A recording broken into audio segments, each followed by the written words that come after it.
Most drug overdose in a year. The Ohio Department of Health 2023 Ohio Unintentionally Drug Overdose Report released today revealed a 9% decline in verified overdose deaths across the state in 2023. Ohio record 4,452 unintentionally drug overdose deaths, down from 4,915 in 2022.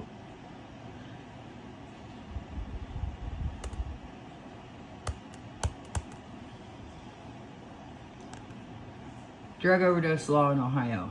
The law in Ohio for drug overdose is the Good Samaritan law in Ohio. Protects only the caller and overdose victim from arrest and on prosecution for simple drug possession, driving under the influence, and on possession paraphernalia. Ohio's Good Samaritan law does not protect those who sell drugs or those who drive under the influence of substance. Here is the drug causes the most deaths in Ohio. In 2022, fentanyl or fentanyl analogs were involved in 81% of unintentional drug overdose deaths. Ohio often in a combination with other drugs. From 21 to 22, unintentional drug overdose deaths involving heroin had the largest decrease, 43%, followed by deaths involving at 16%. The most highest drug rate in Ohio. Overdose death counts can deceive. Just the drug-related deaths aren't always recorded as overdose. Some overdose involve multiple drug types. The national OD rate is 21.6% deaths per 100,000 residents. The OD death rate among the same age group is 41.9% lower than the national average death rate. Men are more than twice as likely as women to die from drug overdose. Women are dying from drug overdose at a slightly faster annual rate. Opioids kill more than 3 times as many people as cocaine.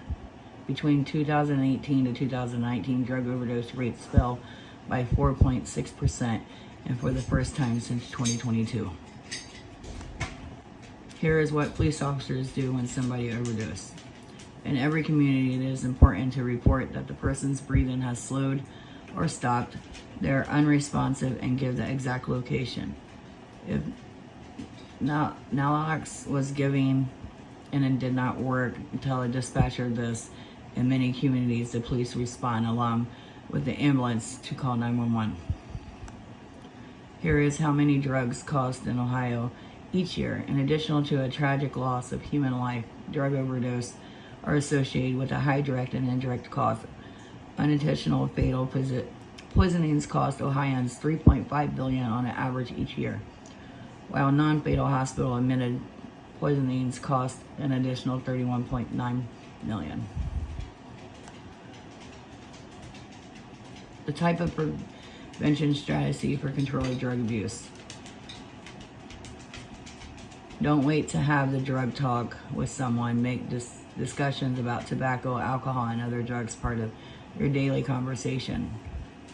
Really listen, encourage questions and concern about tobacco, alcohol, and other drugs. Do not do all the talking or give long lectures. Help develop strong values. Talk about your personal values. Be a good example. Discuss the importance of being an individual and the meaning of real friendship. You do not have to do something wrong just to feel accepted. Develop positive friendships and interests. Look for activities that you can do together. Take seriously any concerns you hear from friends, family, or other students about possible drug use. Here are some ways that people do when they are struggling. Effect prevention strategies include behavior change programs, condoms, HIV testing, blood supply, safety, harm reduction, the life and skills training, LST program, and a universal classroom-based prevention program implanted among middle school students. An LST booster program can be offered after students enter high school. Here are types of control strategies. In contrast to a large amount of data and extended time frame required for strategies to control to take effect, operational controls monitor and evaluate day-to-day functions. For example, if there are technical malfunctions or performance and below exceptions, process can dedicate a course correction correctly. This could include updating an IT system or retraining. Strategy control, on the other hand, might then evaluate whether you're hiring critical or employee onboarding process and adjustments in order to achieve your strategy. Ohio's life expectancy is so low. Ohio's life expectancy is also lower than the national life expectancy, which is 76.4 years. According to the Robert Wood Johnson Foundation, there are many factors that could affect life expectancy.